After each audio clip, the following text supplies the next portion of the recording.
प्रजा पीड़कों से प्रजा की रक्षा, शिल्पियों से प्रजा की रक्षा। साहूकार, शिल्पी, नट, भिक्षुक, ऐन्द्रजालिक आदि चोर न कहले जाने वाले वास्तव में चोर होते हैं और अपनी चतुराई से प्रजा को पीड़ित करते हैं। राजा इनसे प्रजा की रक्षा करे। प्रजा को पीड़ित करने वाले लोगों को कंटक कहते हैं। कंटक शोधन अर्थात प्रजा पीड़कों को साफ करना राजा का कर्तव्य है। शिल्पी, साहूकार आदि प्रायः अपनी चतुराई से प्रजा को धोखा देते हैं और उसे पीड़ित करते हैं। उनसे प्रजा की रक्षा करना राजा का धर्म है। इस कार्य के लिए राजा प्रदेष्टा नाम के कंटक शोधन के 3 अधिकारी व अमात्य नियुक्त करे। वे प्रजा पीड़न करने वाले कंटकों से प्रजा की रक्षा करें। जो कारीगर प्रतिज्ञानुसार समय पर वस्तु बनाकर न दे, उसे 1/4 मजदूरी कम करके दी जाए और उससे दोगुना दंड हो। यदि वह काम को बिगाड़ दे, तो उसे कोई मजदूरी न दी जाए। जुलाहा 10 पल सूत पर 1 पल और सूत ले, क्योंकि 1 पल छीजन जाती है।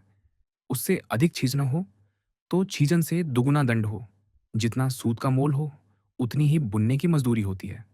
रेशमी सूक्ष्म वस्त्रों की बुनाई मूल्य से 1.5 गुनी मानी जाती है। यदि कपड़ा नाप में कम निकले, तो जितना नाप में कम हो, उतनी मजदूरी कटेगी। यदि सूत बदल दिया, तो मूल्य से दुगुना दंड दिया जाए। धोबी लोग लकड़ी के तख्ते या चिकनी शिला पर कपड़े धोए। यदि अन्य स्थान पर धोए और वस्त्र पर कोई आघात हो जाए, तो 6 पन दंड हो। मुद्गर के चिह्न से अंकित वस्त्रों से अतिरिक्त वस्त्र पहनने वाले धोबी पर 3 पन दंड हो। दूसरे के वस्त्र को बेचने, किराए पर दे देने अथवा गिरवी रख देने पर धोबी को 12 पन दंड हो। यदि धोबी वस्त्र बदल दे, तो दुगुना मूल्य का दंड और वस्त्र का मोल देना पड़ेगा। धोबी 7 दिन में कपड़े धोकर वापस करे, इससे आगे वस्त्र रखने वाले की धुलाई का मूल्य काटा जाएगा। जो सुनार नौकर चाकरों से सोना चांदी का आभूषण बिना सुवर्णाध्यक्ष को सूचना दिए खरीदे, तो उस पर 12 पन दंड हो। चोर के हाथ से सुवर्ण खरीदने वाले पर 48 पन दंड हो। टूटे फूटे अलंकारों को थोड़े मोल पर खरीदने वाले पर भी चोरी का दंड है। 1 तोला सुवर्ण में से 1 मासा अपहरण करने वाले सुनार पर 12 पन दंड होना उचित है। घटिया सोने का माल बनाकर उस पर मुलम्मा कर देने वाले अथवा खरे सोने चांदी में किसी अन्य तरह की खोट मिलाने वाले पर 500 पन दंड हो। जो रुपयों का परीक्षक खोटे रुपयों को खरा बतलाकर राजकोष में जमा होने दे और खरे रुपयों को खोटा बतलाकर जमा न होने दे, उस पर 12 पन दंड हो। इसी तरह यदि कोई जाली सिक्के चलाए या उन्हें चलने दे, तो उस पर 1 सहस्र काय का दंड हो। अच्छे सिक्कों के स्थान पर जो अधिकारी सरकारी कोष में जाली सिक्के रखते, उसे वध दंड की व्यवस्था है। यदि वैद्य राजा को बिना सूचना दिए ऐसे रोगी की चिकित्सा करे जिसके मर जाने का भय हो और वह मर जाए, तो ऐसा वैद्य भी दंड का पात्र होता है। यदि मृत्यु चिकित्सा के दोष से हुई हो अथवा अंग भंग हो गया हो, तो नियमानुसार वैद्य को उचित दंड दिया जाएगा। नट, कुशीलव आदि तमाशा करने वाले लोग भी अधिक शुल्क लगाकर प्रजा को पीड़ित न करें। यदि वे उचित से अधिक शुल्क ग्रहण करें, तो राजा उन पर कठोर दंड लगाए। देश, जाति, गोत्र, शाखा और मैथुन की बात छोड़कर नट, भांड आदि कुछ भी हंसी कर सकते हैं। उचित मर्यादा का उल्लंघन करने वालों पर कोड़े या बेंत लगाने का दंड दिया जा सकता है। इसी प्रकार यदि भिक्षुक, गायक, ऐन्द्रजालिक, बाजीगर आदि अपनी चतुराई से प्रजा को पीड़ित करें, तो राजा उनसे भी प्रजा की रक्षा करे और किसी भी शिल्पी को प्रजा पीड़न न करने दे। व्यापारियों से प्रजा की रक्षा। मूल्य लगाने में चतुर पण्याध्यक्ष व्यापारियों की प्रत्येक वस्तु के मूल्य को उसके उत्पादन व्यय, लगाई गई पूंजी, मजदूरी, ब्याज, भाड़ा, शुल्क आदि का अनुमान करके निश्चित करे। व्यापारियों से प्रजा की रक्षा करना भी राजा के लिए आवश्यक है, क्योंकि वे प्रायः अधिक मूल्य लगाकर, कम नाप तोल कर अथवा नकली वस्तु देकर प्रजा को पीड़ित करते हैं। पौथवाध्यक्ष समय समय पर तराजू, बाट, नाप के बर्तनों की पड़ताल करता रहे, जिससे किसी वस्तु के तौल में कमी न हो। तौल में आधा पल कमती बढ़ती हो जाना कोई अपराध नहीं। यदि पल से अधिक कमती बढ़ती हो जाए तो 12 पन दंड होना चाहिए। इसी प्रकार किसी तुलना में एक कर्ष पल का चौथा भाग का फर्क अपराध नहीं। 2 कर्ष घटने बढ़ने पर 6 पन दंड दिया जाए। जो व्यापारी अधिक तौलने वाले तराजू और बांटों से खरीदे और कम तौलने वाले तराजू और बांटों से बेचे, उसे दुगुना दंड होना चाहिए। गिन गिन कर बेची जाने वाली चीजों में जो बनिया धोखा करे, उस पर 96 पन दंड होना उचित है।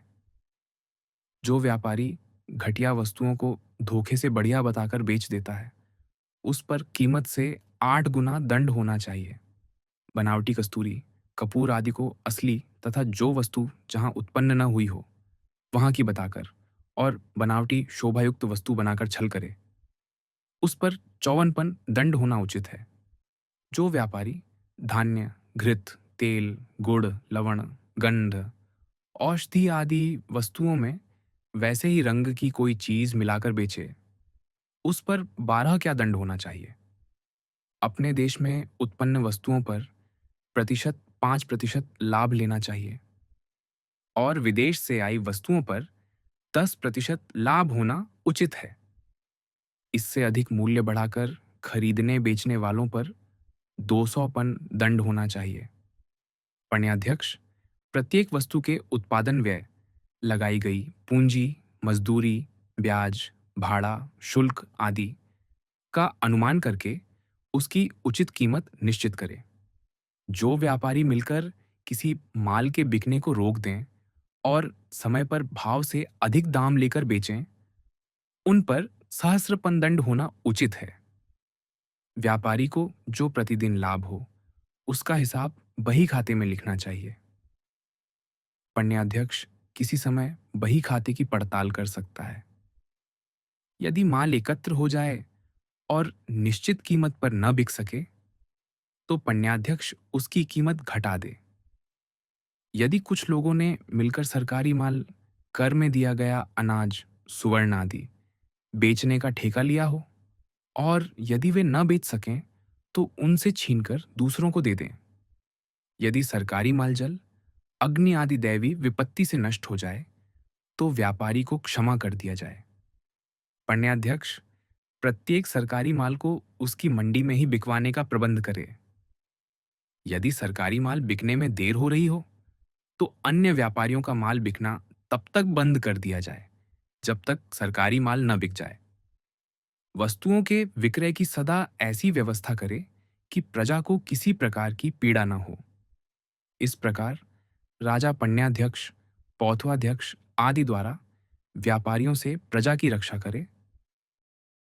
दैवी आपत्तियों से प्रजा की रक्षा। दुर्भिक्ष होने पर राजा प्रजा को बीज और खाद्य सामग्री देकर उनका उपकार करे। इस समय राजा दुर्ग या कोई सेतु बनवाना आरंभ कर दे, जो प्रजा को भोजन देने की दृष्टि से किया जाए। जो परिश्रम न कर सकें, उनमें भोजन बंटवाया जाए अथवा उन्हें देश के सुभिक्षपूर्ण भाग में भेजने की व्यवस्था की जाए, अथवा उन्हें मित्र राष्ट्र में थोड़े समय के लिए भेज दिया जाए। दुर्भिक्ष निवारण के लिए राजा धनियों से कर द्वारा धन खींचे अथवा उनसे संचित अन्न आदि का वमन कराए। दैवी आपत्तियां 8 प्रकार की हैं। ये अग्नि, जल, व्याधि, दुर्भिक्ष, चूहे, हिंसक जंतु, सर्प तथा राक्षसों द्वारा उत्पन्न होती हैं। इन सब दैवी विपत्तियों से प्रजा की रक्षा करना राजा का परम कर्तव्य है। अग्नि की विपत्ति से रक्षा करने के लिए गांव के रहने वाले लोग गर्मी के दिनों में अपनी झोपड़ी से बाहर भोजन बनाएं, और वह भी उन्हीं स्थानों में जहां राज्याधिकारी उसकी व्यवस्था करे। झोपड़ी की दीवारों को उस मिट्टी से लीपा जाए जिसमें बिजली से पैदा हुई राख या औलों का पानी मिलाया गया है। ऐसे लेप से आग जल्दी नहीं लगती। पर्व के दिनों में बलि, होम, स्वस्थि वाचन से अग्नि पूजा करनी चाहिए। जल की विपत्ति से रक्षा करने के लिए गांव के लोग वर्षा ऋतु में नदी तट से दूर शयन करें।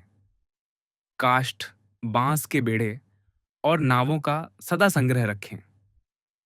डूबते हुए पुरुष को तूंबा, मशक आदि की सहायता से बचाने का यत्न करना चाहिए। वर्षा के समय नदी की पूजा करनी चाहिए।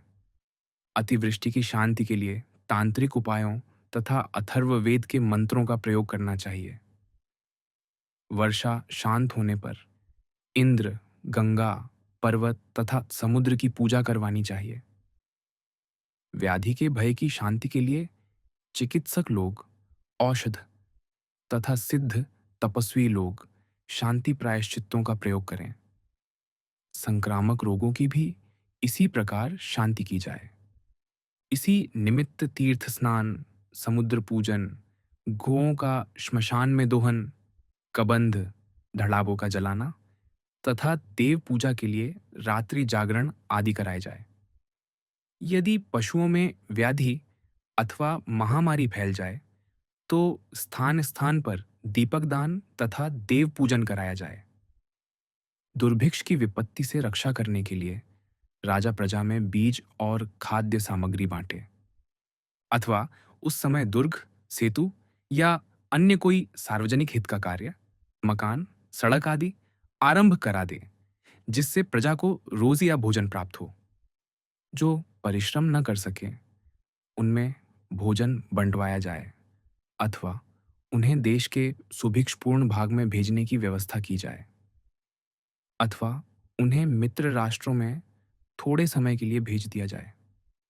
दुर्भिक्ष निवारण के लिए राजा धनियों से कर द्वारा धन खींचे, अथवा वह प्रजा सहित नदी, तालाब, झील या समुद्र के किनारों पर चला जाए, जहां वह प्रजा द्वारा अनाज की उत्पत्ति कराए तथा मृग, पशु, पक्षी, हिंसक जंतु और मछलियों के शिकार से कुछ समय तक जीवन निर्वाह कराए। मूषकों के भय उत्पन्न होने पर बिलाव, नेवले आदि भक्षक जीवों की राजा व्यवस्था करे।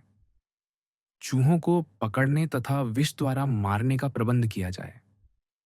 मूषक जहां धान्य की हानि करते हैं, वहीं वे प्रजा में तीव्र रोग संक्रमण के हेतु भी बनते हैं। हिंसक व्याघ्र आदि के भय निवारण के लिए विषयुक्त पशु शवों को जंगल में डाल दिया जाए, जिन्हें खाकर हिंसक जीव स्वयं नष्ट हो जाए, अथवा शिकारी लोग कुत्तों सहित उन हिंसक जीवों का शिकार करें और उन्हें मार डालें। प्रजा का जो व्यक्ति व्याघ्रादि को मारे उसे उचित पुरस्कार दिया जाए। इस भय के प्रतिकार के लिए पर्व पर पर्वत पूजा भी होनी चाहिए।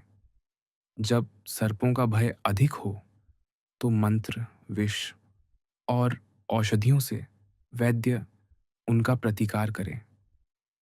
जहां कहीं सर्प को लोग देखें, लपक कर उसे मार दें। अथर्ववेद को जानने वाला उसका मंत्र प्रयोग से उपचार करे। पर्व पर नाग पूजा की जाए। इसी तरह अन्य जलचर प्राणियों के भय के उपायों का अवलंबन करना चाहिए। राक्षसों का भय उत्पन्न होने पर राक्षसों के नाशक अथर्ववेद के मंत्र या तांत्रिक मंत्रों के अनुसार कर्म किए जाए।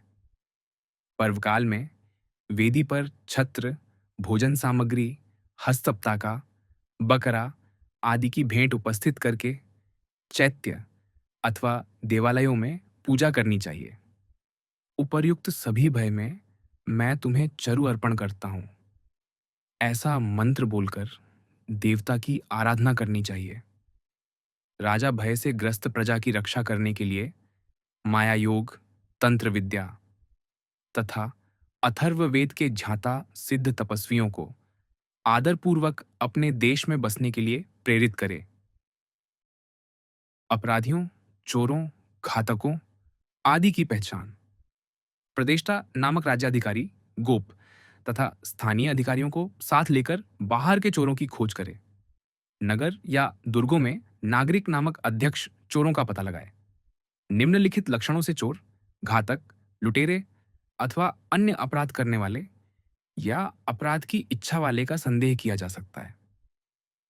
जिसकी कुल क्रमागत संपत्ति तथा कुटुंब क्षीण हो गया हो, जिसकी आमदनी थोड़ी रह गई हो, जो अपने देश, जाति, गोत्र, नाम और काम बताने में बहाने बनाए, जो अपनी वृत्ति को किसी पर प्रकट न करना चाहे, जो मांस, सुरा, भक्ष्य भोजन, गंध, माला, वस्त्र और आभूषणों को पसंद करने वाला हो, जिसका बहुत व्यय हो और जो व्यभिचारी, जुआरी और शराबियों की संगति में रहता हो, जो सर्वथा घर से बाहर विदेश में घूमता हो, जिसके स्थान गमन और बेचने की चीज़ों का कुछ पता न लगता हो, जो एकांत वन बगीचों में असमय घूमता मिले, छिपे हुए स्थान या धनियों के घरों के समीप जो अनेक पुरुषों के साथ बार बार गुपचुप बातचीत करता देखा गया हो, जो ताज़ा घावों का छिपकर इलाज करता हो और जो अधिकतर घर के भीतर रहने वाला हो तथा किसी को देखकर झटपट लौट जाता हो, जो परस्त्री से गमन करने वाला हो, परस्त्री, द्रव्य या मकान के विषय में जो बार बार प्रश्न करता हो, चोरी आदि कुत्सित कर्म के शस्त्र और साधनों को जो अच्छी तरह जानता हो, जो आधी रात में दीवारों की छाया में घूमता देखा गया हो, जिसने वस्तुओं की आकृति बदलकर अनुचित स्थान और काल पर बेची हो, जो सबसे शत्रुभाव रखता हो, जिसकी नीच जाति और नीच कर्म हो, और जो अपने असली रूप को छिपाए रखता हो, जो ब्रह्मचारी आदि न होकर भी ब्रह्मचारी का रूप बनाए रखता हो, परंतु उसका आचरण उस रूप से विरुद्ध हो, जिसने पूर्व कभी अपराध किया हो, जिसकी बुरे कर्म करने की प्रसिद्धि हो, जो नागरिक आदि राजकर्मचारियों को देखकर छिप जाता हो या खिसक जाता हो, जो एकांत में हटकर बैठता हो, जो उद्विग्न सा रहता हो, जिसका मुख सूखा, वर्णहीन और भिन्न स्वरधारी हो, जो शस्त्र रखता हो, ऐसे पुरुष को मनुष्य मात्र को दुहक देने वाला, हिंसक, चोर, धन या धरोहर का हर्ता, विष का प्रयोग करने वाला या गूढ़ जीविका से प्रजा को पीड़ा देने वाला समझ लेना चाहिए। इन शंकाओं से गुप्त अपराध करने वाले पुरुष पर संदेह किया जा सकता है। चोर को निम्नलिखित विधि से खोजने का यत्न करना चाहिए। जो वस्तु चोरी हो गई हो, उसके व्यापारियों को तुरंत सूचना दे दी जाए। जब वह वस्तु बिकने के लिए व्यापारी के पास पहुंचे, तो वस्तु लाने वाले पुरुष को पकड़ लिया जाए और उससे पूछा जाए कि तुमने यह वस्तु कहाँ से प्राप्त की है। यदि वह पुरुष उसे खरीदा हुआ बताए, तो इनके लेने का स्थान, समय, मूल्य और प्रमाण पूछा जाए। यदि उसका कहना सही निकले, तो उसे छोड़ दिया जाए, अन्यथा उसे चोर समझा जाए। यदि वस्तु लाने वाला पुरुष प्रश्न करने पर कहे कि मैं इसे मांगकर या किराए पर लाया हूं, या इस वस्तु को अमुक मेरे पास गिरवी, धरोहर या बदले में रख गया है, या इसे सुधरवाने मेरे पास लाया है, तो इस बात की खोज की जाए। सही निकलने पर उसे छोड़ दिया जाए, अन्यथा उसे चोर समझा जाए। जिस घर में चोरी हुई हो, यदि उसमें घुसना निकलना द्वार के बिना हुआ हो, द्वार की संधि खिड़की से प्रवेश हुआ हो, या चूल से किवाड़ उतार दिया गया हो, ऊंचे मकान के झरोखे, खिड़की या रोशनदान तोड़ दिए गए हों, चढ़ने और उतरने के लिए दीवार में गड्ढे बना लिए गए हों, या दीवार तोड़ दी गई हो, छिपे हुए द्रव्य को निकालने के उपाय किए गए हों, जो धन बिना बताए प्राप्त न हो सकता हो, उसकी प्राप्ति का उद्योग किया गया हो, भीतर घुसकर मकान खोदा गया हो और फिर गड्ढे भर दिए गए हों। इन सब लक्षणों से यह समझना चाहिए कि चोरी किसी घर के आदमी ने किया या करवाई है। इस अवस्था में प्रायः घर के नौकर चाकर अथवा घर के अन्य जुआरी, शराबी व व्यभिचारी व्यसनी पुरुष पर संदेह करना उचित है। चोर का पता लगाने के लिए ऊपर चढ़ने योग्य शरीर वाले, रगड़ के चिन्हों से युक्त, मिट्टी से भरे हुए केश, कटे फटे नख वाले, अच्छी तरह स्नान के अनंतर चंदन लगाए हुए, तेल की मालिश से युक्त, तत्काल हाथ पैर धोए हुए, कीचड़ में घुसने और निकलने के पद चिन्ह वाले, जो माला व मध्य घर में थी उसकी गंध वाले, तथा मकान में रखे वस्त्रों में जो लेप और पसीने की गंध थी वैसी ही गंध वाले पुरुष की राज्याधिकारी पड़ताल करे। ऐसा करने से कदाचित चोर का ज्ञान हो जाता है। घातकों द्वारा जब कत्ल का अपराध किया जाता है, उसकी पहचान भी सद्य मृतकों की परीक्षा से निम्नलिखित रूप में की जा सकती है। जो अभी मारा गया हो, उसको तेल में डालकर परीक्षा करें। जिसका मलमूत्र निकल गया हो, जिसके उदर या त्वचा में वायु भरा हो, जिसके हाथ पैरों पर सूजन हो, जिसकी आंखें फट रही हों, जिसके गले में रस्सी आदि का चिन्ह हो, तो उस व्यक्ति को रस्सी से गला घोंटकर मारा हुआ समझना चाहिए। यदि ऐसे पुरुष की बाहु और जांघें सिकुड़ी हों, तो उसको फांसी पर लटकाकर मारा हुआ समझना चाहिए। जिसकी गुदा और आंख सिकुड़ गई हो, जीभ दांतों में दबी हो और पेट फूला हो, उसे जल में डुबोकर मारा हुआ जानना चाहिए। जो रक्त से भीगा हो, उसके शरीर के अवयव कट गए हों, उसे लाठी और पत्थरों से मारा हुआ समझना चाहिए। जिसका सारा शरीर फट गया हो, उसे मकान से गिराकर मारा जानना चाहिए। जिसके हाथ, पैर, दांत और नख काले पड़ गए हों, मांस, रोम और चर्म ढीला पड़ गया हो, मुंह झाग से भरा हुआ हो, उसे विष से मारा हुआ समझना चाहिए। यदि ऐसे पुरुष के किसी स्थान से रक्त निकल रहा हो, तो उसे सांप या अन्य जंतु के काटने या उस द्वारा कटवाने से मारा हुआ जानना चाहिए। जिसका शरीर और वस्त्र बिखरे हों, जो छटपटाता हो, जिसे दस्त और वमन हो रहा हो, उसे धतूरे के योग से मारा समझना चाहिए। जो विष से मारा गया हो, उसके शेष भोजन की दूध द्वारा परीक्षा की जाए। मरे हुए व्यक्ति का हृदय अग्नि में डाला जाए। यदि उससे छट-छट शब्द और इंद्रधनुष का रंग निकले, तो उसे विषयुक्त समझना चाहिए। प्रायः कत्ल का प्रयोजन स्त्री प्रेम, दायाद्य संबंधी विवाद, शत्रुद्वेष, व्यापार की प्रधानता या न्यूनता अथवा प्रतिशोध की भावना होती है। किसी भी कारण से रोष उत्पन्न हो जाने पर घातक किसी की हत्या कर देते हैं। घातक की खोज कत्ल के स्थान पर वर्तमान साक्षियों द्वारा करनी चाहिए, अथवा मृत व्यक्ति के शरीर की माला, वस्त्र तथा उपयोग सामग्री को देखकर उनके बेचने वाले व्यापारियों से इसके विषय में पूछताछ की जाए कि वह मृत व्यक्ति किसके साथ में माला आदि खरीदने आया था। साथी के निवास स्थान, व्यवहार आदि वृत्ति का पता लगाकर घातक की तहकीकात की जाए। जो पुरुष रज्जु, शस्त्र, विष से या काम क्रोध के वश में होकर अपने आप को मार डाले, या कोई स्त्री किसी पाप के कारण आत्महत्या कर ले, तो राजा उसे चांडाल द्वारा बंधवाकर राजमार्ग पर खिंचवाए और उसके शव को श्मशान पर न जलाने दिया जाए, न उस शव को उसके संबंधी को दिया जाए। जो संबंधी आत्मघाती की प्रेत क्रिया आदि करे, मरने के अनंतर राजा उसे भी इसी तरह घसीटवाने की आज्ञा दे या उसे अपनी जाति से छूत करवा दे। अपराधियों को दंड देने की व्यवस्था। दंड देने वाला प्रदेष्टा अधिकारी अपराधी के व्यक्तित्व, अपराध, उसके कारण और गुरुतालघुता का विचार करके एवं अपराध के परिणाम, तात्कालीन अवस्थाओं, देश और काल की परीक्षा करके तथा राजा और प्रजा का विवेक रखते हुए मध्यस्थ होकर उत्तम, मध्यम, अधम 3 प्रकार के दंडों की उचित व्यवस्था करे। जिसका अपराध प्रमाणित हो जाए, उसी को दंड देना चाहिए। अभियोगकर्ता के सम्मुख अपराधी के देश, जाति, गोत्र, नाम, कर्म, संपत्ति, सहायता और निवास के विषय में पूछा जाए। साक्षियों द्वारा उसके अपराध को सिद्ध किया जाए। अपराधी से पहले दिन के कार्य, रात्रि निवास और गिरफ्तारी तक के सारे वृत्तांत को मालूम किया जाए। यदि उसके छुटकारे के प्रमाण मिल जाए, तो उसे छोड़ दिया जाए। यदि अपराध सिद्ध हो जाए, तो उसे उचित दंड दिया जाए।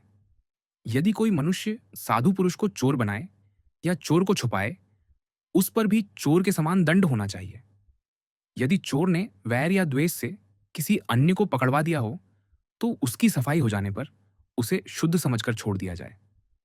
जब कभी डर से कोई अपने को चोर बता दे, तो उसे भी छोड़ देना चाहिए, क्योंकि कभी-कभी निर्दोष भी अचानक चोरों के मार्ग में पड़कर पकड़ लिया जाता है। किसी निरपराध व्यक्ति को दंड देने से प्रदेष्टा को सदा भय करना चाहिए। 1 महीने से कम की प्रसूता और गर्भिणी स्त्री को जेल का दंड नहीं देना चाहिए। स्त्री को जहां तक हो आधी सजा देनी चाहिए या झिड़क कर छोड़ देना चाहिए। थोड़ा अपराध करने वाले बालक, वृद्ध, रोगी, नासमझ, पागल, भूखे, प्यासे, थके हुए, अधिक भोजन किए हुए, अजीर्ण के रोगी और दुर्बल अपराधी से जेल में काम नहीं करवाना चाहिए। जिन अपराधियों ने भारी अपराध किए हों, उन्हें निम्नलिखित प्रकार के शारीरिक दंड दिए जा सकते हैं। अपराधी को 12 से 32 तक बेंत मारे जाए, हाथ पैर बांधकर औंधे लटकाया जाए, 2 रस्सियों से अलग खींचकर टांगों को बांध दिया जाए, दोनों हाथ बांधकर लटका दिया जाए, बाएं हाथ को पीछे ले जाकर बाएं पैर से दायां हाथ को दायां पैर से बांध दिया जाए, हाथ के नाखूनों में सुइयां चुभोई जाए, खिचड़ी और लस्सी पिलाकर अंगुली के जोड़ों को जलाया जाए, घी पिलाकर सारा दिन धूप में खड़ा कर दिया जाए, जाड़े की रात में भीगी खाट पर सुलाया जाए आदि। इस प्रकार के अन्य दंड खरपट नाम के रचयिता द्वारा रचित चौर्य शास्त्र से जाने जा सकते हैं। ब्राह्मण को किसी भी अपराध में मृत्युदंड या शारीरिक दंड न दिया जाए। भिन्न भिन्न अपराधों के लिए उनके मस्तक में लोहे से दागकर चिह्न कर दिया जाए, जिससे उसकी आमदनी और प्रतिष्ठा का पतन हो जाए। चोरी करने पर ब्राह्मण के मस्तक पर कुत्ते का, मनुष्यवध में कबंध का, गुरुभार्या गमन पर मग और सुरापान करने पर मध्य ध्वजा का चिह्न दाग देना चाहिए। राजा अपराध करने वाले ब्राह्मण के मस्तक पर इस प्रकार का चिह्न करके और जनता में घोषणा करा के ब्राह्मण को देश से निकाल दे या खानों वाले पर्वत में रहने की आज्ञा दे दे। जो तीर्थों पर जाकर धोखा दे, दूसरों की जेब काटे अथवा हाथ साफ करे, उसे अंगूठा काटे जाने का दंड दिया जाए। फिर वहीं अपराध करने पर उसके हाथ को भी काट दिया जाए। कारीगर, शिल्पी, नट और तपस्वी पुरुषों की छोटी मोटी वस्तु के चुराने पर 100 दंड हो। खेती के साधन, हल आदि के चुराने पर 200 दंड होना चाहिए। जो अपराधी पशुओं का अपहरण करे, उसका एक पैर कटवा देना चाहिए।